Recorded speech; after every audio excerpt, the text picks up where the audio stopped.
জানো কি তোমরা তাহার নাম রহমাতাল লিল আলামিন।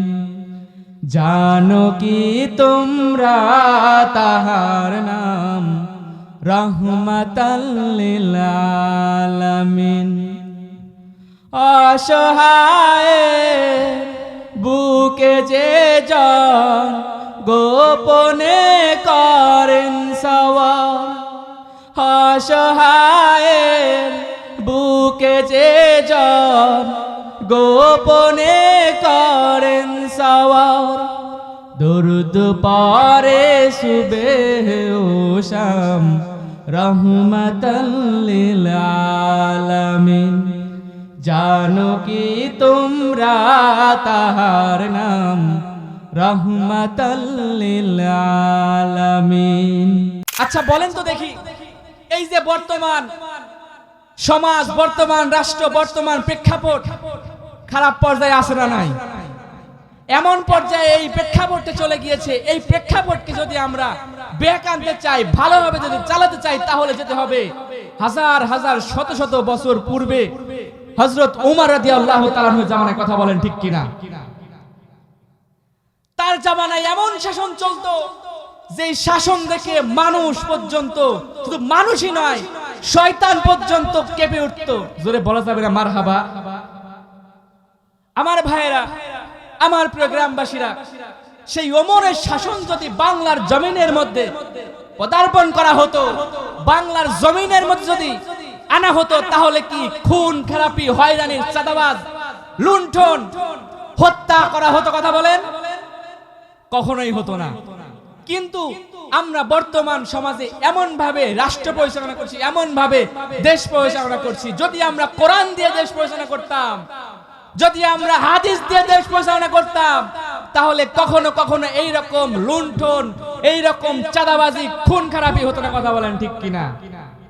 আমার আলোচনার বিষয় এটা না। আসলে বিগত বছরে দেখেছেন যে হক কথা বলতে গেলে কোরআনের ময়দানে বাধা দিয়েছে। কথা বলেন ঠিক কিনা? কিন্তু আসলে তারা কোরআনের কথাই বলেছে, তারা কখনো রাজনীতি করে নাই।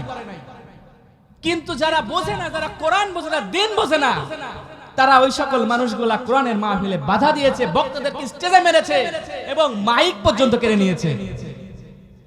আমার ভাইরা, আমি বলছিলাম হযরত ওমর রাদিয়াল্লাহু তাআলা আনহুর কথা। যেই সাহাবী ছিলেন, এমন একজন সাহাবী, যেই সাহাবীর নাম ছিল ওমর ইবনুল খাত্তাব রাদিয়াল্লাহু তাআলা আনহু। তিনি কোন সাধারণ সাহাবী ছিলেন না, তিনি ছিলেন অর্ধজাহানের খলিফা। ওমর রাদিয়াল্লাহু তাআলা আনহু কেমন শাসন করতেন, কেমন শাসন করতেন আমার ভাইরা। সর্বপ্রথম আমি বলতে চাই, ওমর রাদিয়াল্লাহু তাআলা আনহু কেমন করে ইসলাম গ্রহণ করলেন, কেমন করে এই ইসলামের ছায়াতলে আসলেন, কেমন করে ইসলামটাকে কবুল করে ফেললেন, সেই কথা আমি বলতে চাই। শুনবেন? শুনবেন নাকি? আমার গ্রামবাসীরা শুনে রেখে দেন, জেনে রেখে দেন।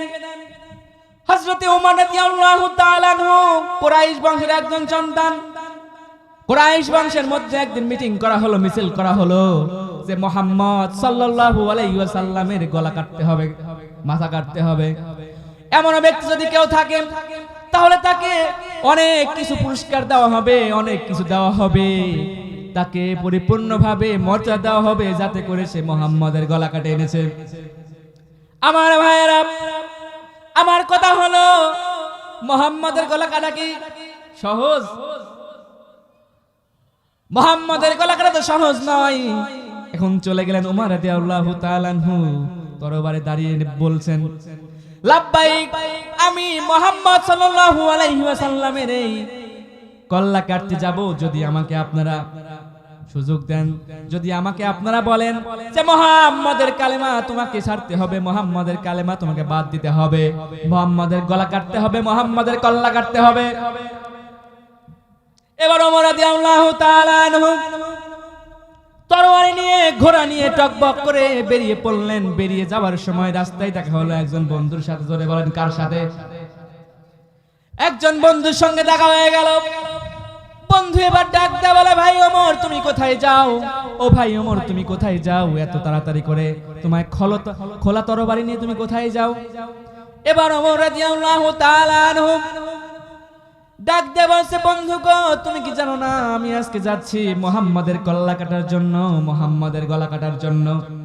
আমার ভাইরা যখন এই কথা বললেন, বন্ধু এবার হাস্যকর ভাষায় বললেন, তুমি যেই কথা বলছো, তুমি নাকি মুহাম্মাদের গলা কাটতে যাবে, তুমি কি জানো না তোমার বোন আর তোমার বোন পুত ওরা দুইজনই ইসলাম কবুল করে ফেলেছে, ওরা দুইজনই ইসলামকে মেনে নিয়েছে, ইসলাম কবুল করে ফেলেছে, ইসলাম এই অন্তরের মধ্যে নিয়ে এসেছে, তোমরা কি জানো না, তোমরা কি জানো না।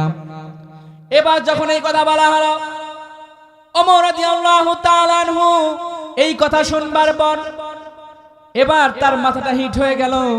মাথা হিট হয়ে যাওয়ার পর বলছে, আরে আমি যাকে মারতে যাচ্ছি তার কালেমা নাকি আমার পরিবারের, আমার ফ্যামিলির লোক গ্রহণ করে ফেলেছে, এটা তো আমি মানতে পারি না। আমার ভাইয়েরা, ওমর রাদিয়াল্লাহু তাআলা কি করলেন, সঙ্গে সঙ্গে গন্তব্য পরিবর্তন করে দিলেন। জোরে বলি না সুবহানাল্লাহ। এখানে একটা বড় টুইস্ট হলো, আগের থেকেই মুহাম্মদ সাল্লাল্লাহু আলাইহি ওয়াসাল্লাম ওমর রাদিয়াল্লাহু তাআলা হয়ে দোয়া করেছে, ও আল্লাহ, ও আরশের মালিক, জমিনের মালিক, আল্লাহ তুমি এমন একজন মানুষকে, এমন একজন লোককে আমাদের দলের অনুসারী তুমি করে দাও, যাতে করে সেই মানুষকে মানুষ ভয় পায়। শুধু তাই নয়, সেই মানুষকে যেন মানুষ নেতা মানে। দোয়া করেছেন, জোরে বলেন কে? ওমর রাদিয়াল্লাহু তাআলা দোয়া করেছেন সেই প্রিয় নবী হযরত মুহাম্মদ সাল্লাল্লাহু আলাইহি ওয়াসাল্লাম। ঘটনা অনেক বড়, জানি না সময় আছে কিনা। যেই কথা বলছিলাম, ওমর রাদিয়াল্লাহু তাআলা আনহু কি করলেন, চলে গেলেন এবার বাসায়। বোনের বাসায় যাওয়ার পর বোনকে জিজ্ঞাসা করছেন, ও বোন, ও বোন, তুমি নাকি ইসলাম কবুল করে ফেলেছো? আমার ভাইরা, বোন কি যখন এই কথা বললেন, বোন ডাক দেয়া বলছে, ভাই গো, আপনি যেই কথা বলছেন সেটা একদম সঠিক, সেই কথা একদম সঠিক, কোনো ভুল নাই, কোনো বিন্দু মাত্র ভুল নাই। আমার কথা হলো, যেইভাবে ইসলাম কবুল করেছে, যেই লোকে ইসলাম কবুল করে ফেলেছে, যেই ইমানের ছায়াপথে এসেছে, ইসলামের ছায়াপথে এসেছে, তার উপর স্টিমুলাস চলেছে কি চলে নাই, কথা বলেন ঠিক কিনা? তাকে জেল দেওয়া হয়েছে, তাকে জুলুম ধরা হয়েছে, তাকে হত্যা করার চেষ্টা করা হয়েছে, কথা বলেন ঠিক কিনা? আর একটা আওয়াজ করে বলেন ঠিক কিনা? আমার ভাইরা, তাদেরকে মারা পর্যন্ত হয়েছে, গলায় ছুরি ধরা হয়েছে। এবার ওমর রাদিয়াল্লাহু তাআলা কি করলেন, ওমর রাদিয়াল্লাহু তাআলা এবার বোনকে প্রহার করা শুরু করলেন এবং ভগ্নিপতিকে প্রহার করা শুরু করলেন। দুজনকে যখন প্রহার করা শুরু করলেন, এবার বোন ডাক দিয়ে বলে, ভাই গো, আজকে যদি আপনি আমাকে মারতে মারতে মেরে ফেলেন, তারপরেও শুনে রেখে দেন, যে রেখে দেন, আল্লাহ, আল্লাহর কসম করে বলছি, আমি যেই ধর্ম পালন করেছি ওই ধর্ম কখনো আমি ছাড়তে পারবো না, ওই কালেমা আমি ছাড়তে পারবো না। আমার ভাইরা, এবার যখন ওমর রাদিয়াল্লাহু তাআলা আনহু এই কথা শুনলেন, এই কথা শোনার পর এবার বোনকে ডাক দেয়া বলছে, বোন গো, আস্তে আস্তে মনটা নরম করে দিচ্ছেন কে? জোরে বলেন না, তিনি কে?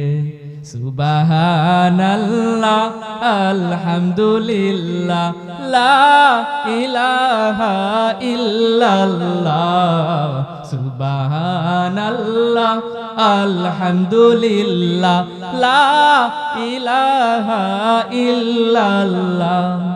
তুমি বাঁচাও, তুমি মারো, অবিরত ক্ষমা করো, তুমি বাঁচাও, তুমি মারো, অবিরত ক্ষমা করো। ধরার যে জন তাকে ধরো, ধরার যে জন তাকে ধরো, তোমার মাঝে সবই আল্লাহর। সুবহানাল্লাহ, আলহামদুলিল্লাহ, লা ইলাহা ইল্লাল্লাহ। জোরে বলেন না মারহাবা। আমার ভাইরা, এবার যখন বোনকে বললেন, ও বোন, তুমি কি এমন তেলাওয়াত করছিলে, তুমি কি এমন বই পড়ছিলে, কি এমন আয়াত পড়ছিলে, তুমি কিসের জন্যই তুমি ওই মুহাম্মাদের কালেমা গ্রহণ করলে আমি তোমার কাছে জানতে চাই। এবার বোন ডেকে বলছেন, ভাই গো তোমাকে আমি এটা দেখাতে পারি, এটা শর্ত আছে। এবার ওমর রাদিয়াল্লাহু তাআলা আনহু বলেন, কি শর্ত? বোন ডাক দেয়া বলে, ও ভাই সর্বপ্রথম অর্থ হলো আপনাকে পবিত্রতা হতে হবে, আপনাকে ওযু করতে হবে। এবার ভাই ওমর ডাক দেয়া বলছেন, ও বোন আমি কেমন করে ওযু করব, আমি তো ওযু করতে পারি না। ওযু করা শিখিয়ে দিলেন বোন। তারপরে ওযু করার পর এবার যখন সূরা তাহার কয়েক আয়াত শুনলেন, আমার ভাইরা সূরা তাহার যখন কয়েক আয়াত শোনার পর ওমর রাদিয়াল্লাহু তাআলা আনহু মনটা নরম হয়ে গেলেন। মনটা নরম হয়ে যাওয়ার পর এবার বলছেন, ভাই গো, ও বোন গো, আমি আর দেরি করতে চাই না, তাড়াতাড়ি করে আমাকে তোমার বাড়ি রাসূলের দরজায় নিয়ে চলো, রাসূলের দরজায় নিয়ে চলো, আমাকে ওইখানে নিয়ে চলো, আমি ওইখানে যাইতে চাই, ওইখানে যাইতে চাই। দৌড়ে করে ওমর রাদিয়াল্লাহু তাআলা আনহু চলে গেলেন। যাওয়ার পর দেখতে পেলেন রাসূল কারীম সাল্লাল্লাহু আলাইহি ওয়াসাল্লাম বসে আছেন তার দরবারের মধ্যে। কিছু সাহাবায়ে কেরাম বলছেন, এই দেখো আজকে ওমর রাদিয়াল্লাহু তাআলা আনহু আসছেন, যদি ভালো কাজে আসেন তাহলে আমরা তাকে সাপোর্ট করব, আর যদি তিনি খারাপ কোনো মন্তব্য নিয়ে আসেন তাহলে আমরা তরবারি নিয়ে তার সঙ্গে যুদ্ধ করব। আমার ভাইরা, এবার যখন ওমর রাদিয়াল্লাহু তাআলা আনহু যখন গেলেন, নরম সুরে সালাম দিয়ে বলছেন, আসসালামু আলাইকুম ওয়া রাহমাতুল্লাহি ওয়া বারাকাতুহু। সঙ্গে সঙ্গে রাসূল বুঝে গিয়েছেন আমার দোয়া কবুল করেছেন তিনি একজনকে। আর একটা আওয়াজ করে বলেন না, তিনি হলেন আমার আল্লাহ। আল্লাহ দোয়া কবুল করে ফেলেছেন। এবার সুন্দর করে বলছেন, ওগো নবী, ওগো শেষ জামানার নবী, আপনার হাত ধরে আজকে আমি তাওহীদের বাণী কলেমা লা ইলাহা পড়তে চাই, তাড়াতাড়ি করে দ্রুত করে আমাকে পড়াইয়া দেন। আমি আর এক মুহূর্তের জন্য বেঈমান থাকতে চাই না, আমি কালেমা পড়ে মুসলমান হতে চাই। সকলে জোরে বলেন না সুবহানাল্লাহ। আমার ভাইরা, এখন আসেন তাহলে ওমর রাদিয়াল্লাহু তাআলা আনহু ইসলাম কবুল করেছেন, জোরে বলেন ঠিক কিনা? ইসলাম তো কবুল করলেন। আরো অর্থ রয়েছে, আরো কথা রয়েছে, যদি বলতে চাই তাহলে অনেক সময়ের প্রয়োজন। আমার ভাইরা, ছোট্ট একটা কথা বলে আমি শেষ করে দেব। ওমর রাদিয়াল্লাহু তাআলা আনহু একদিন কওমের মধ্যে হাঁটছেন, জামানার মধ্যে হাঁটছেন, গভীর রাত্রে যাওয়ার সময় দেখতে পেলেন তাঁবুটা নিয়ে একজন মহিলা এবং দুইটা সন্তান। তাঁবুর মধ্যে নিবু নিবু আলো জ্বলে, আর সুন্দর করে কে যেন কান্না করে, এত সুন্দর কান্না, চিৎকার করে করে কান্না। ওমর রাদিয়াল্লাহু তাআলা আনহু কান পেতে দেখছেন এবং উকি মেরে দেখলেন।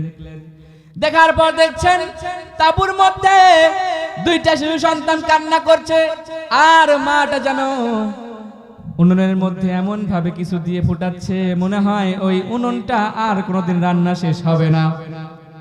আমার ভাইরা, এবার যখন দেখতে পেলেন ওই অবস্থা, খলিফাতুল মুসলিমিন ওমর রাদিয়াল্লাহু তাআলা আনহু চলে গেলেন। যাওয়ার পর এবার দেখতে পেলেন ওই অবস্থা। যাকে ডাক দেয়া বলছে, মা গো, আপনার কেন এই অবস্থা? কি হয়েছে আপনার? কেনই আপনি এখানে এমন ভাবে রয়েছেন? কেনই বা আপনি কান্না করছেন? কেনই বা আপনার দুটো সন্তান কান্না করছে? বলছে, পথে শুনে রেখে দাও, জেনে রেখে দাও, এই যে আমার চুলা দেখতে পাচ্ছ, এই যে আমার হাড়ি দেখতে পাচ্ছ, এই হাড়ির মধ্যে কোনো কিছুই নাই। 3টা পাথর দিয়েছি, কয়েকটা পাথর দিয়েছি, আর একটু পানি দিয়ে জ্বালাচ্ছি, যাতে করে আমার সন্তানরা মনে করে মা রান্না করছে, মা একটু পরে খাবার দেবে। দেখো দেখো ও পথিক, আমার 2টা সন্তান চিৎকার করে কান্না করতে করতে করতে করতে ঘুমিয়ে গিয়েছে। আরে পেটের ক্ষুধা, খাবার নাই, কেমন করে থাকতেন? খলিফাতুল মুসলিমিন মনে মনে কান্না করছে, আর আল্লাহর দিকে তাকিয়ে রয়েছে। আমার ভাইরা, ওমর রাদিয়াল্লাহু তাআলা আনহু আর করলেন না, দেরি চলে গেলেন বাইতুল মালে। বাইতুল মালে যাওয়ার পর বলছে, আব্বাস রে, তাড়াতাড়ি করে 1 বস্তা খাবার দে, আটা দে, সেমাই দে, চিনি দে, তাড়াতাড়ি করে খাবার গুলা দে। আমার কওমের মধ্যে মা শিশু না খেয়ে পড়ে রয়েছে, দে তাড়াতাড়ি দে, দেরি করিস না, আর দেরি করিস না, তাড়াতাড়ি খাবার দে। আব্বাস ডাক দেয়া বলে, ও খলিফাতুল মুসলিমিন ওমর রাদিয়াল্লাহু তাআলা আনহু, আমাকে দেন, আমি বস্তাটা নেই। ওমর রাদিয়াল্লাহু তাআলা আনহু ডাক দেয়া বলে, রে আব্বাস, তোমার নেওয়া যাবে না, কারণ কাল হাসরের ময়দানে তুমি আমাকে ঠকাবে না। তুমি আমাকে সাপোর্ট করবে না, আল্লাহ পাক রব্বুল আলামিন আমাকে ঠেকিয়ে দেবেন।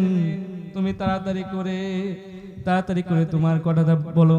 এবার ওমর রাদিয়াল্লাহু তাআলা আনহু সঙ্গে সঙ্গে খাবার নিয়ে আসলেন। খাবার নিয়ে আসার পর ওই দুই দম্পতি খাওয়াইলেন।